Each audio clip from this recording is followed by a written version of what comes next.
বাংলাদেশ জাতীয়তাবাদী দল বিএনপির ভারপ্রাপ্ত চেয়ারম্যান তারেক রহমান প্রণীত রাষ্ট্র গঠনে ৩১ দফা কর্মসূচি জনসাধারণের মাঝে প্রচারের লক্ষ্যে রাজস্থলী উপজেলার রাজস্থলী বাজারে লিফলেট বিতরণ কর্মসূচি অনুষ্ঠিত হয়েছে।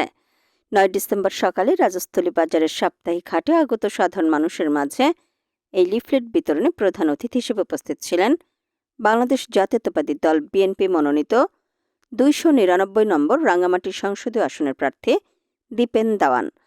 প্রধান অতিথি দীপেন দাওয়ান বলেন, বিএনপি সরকার পুনর্গঠিত হলে তারেক রহমানের ৩১ দফা বাস্তবায়নের মাধ্যমে একটি ন্যায়ভিত্তিক, স্বচ্ছ ও গণতান্ত্রিক রাষ্ট্র প্রতিষ্ঠা করা হবে। অত্র অঞ্চলের মানুষ যদি আগামী নির্বাচনে ধানের শীষে ভোট দিয়ে বিএনপিকে বিজয়ী করে, তাহলে পার্বত্য চট্টগ্রামে শিক্ষা, স্বাস্থ্য, কর্মসংস্থান ও অবকাঠামো উন্নয়নে আমূল পরিবর্তন আসবে। বলেন, বিগত সরকারের আমলে পার্বত্য চট্টগ্রামের উন্নয়নের নামে শুধুই দুর্নীতি ও লুটপাট হয়েছে।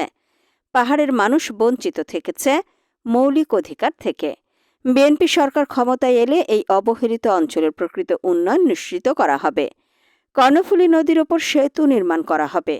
রাজস্থলী উপজেলা বিএনপির সভাপতি মাস্টার খলিলুর রহমান শেখের সভাপতিত্বে আয়োজিত এই কর্মসূচিতে উপস্থিত ছিলেন দীপেন দাওয়ানের সহধর্মিণী মিসেস মৈত্রী চাকমা, রাঙ্গামাটি জেলা বিএনপির সহসভাপতি ও সাবেক পৌর মেয়র সাইফুল ইসলাম চৌধুরী ভুট্টো, সহসভাপতি সাইফুল ইসলাম পনির, সহসভাপতি আব্দুল মান্নান, সাধারণ সম্পাদক সাজন তনচঙ্গা সহ যুবদল, ছাত্রদল, শ্রমিক দল ও স্বেচ্ছাসেবক দলের বিভিন্ন স্তরের শতাধিক নেতাকর্মী।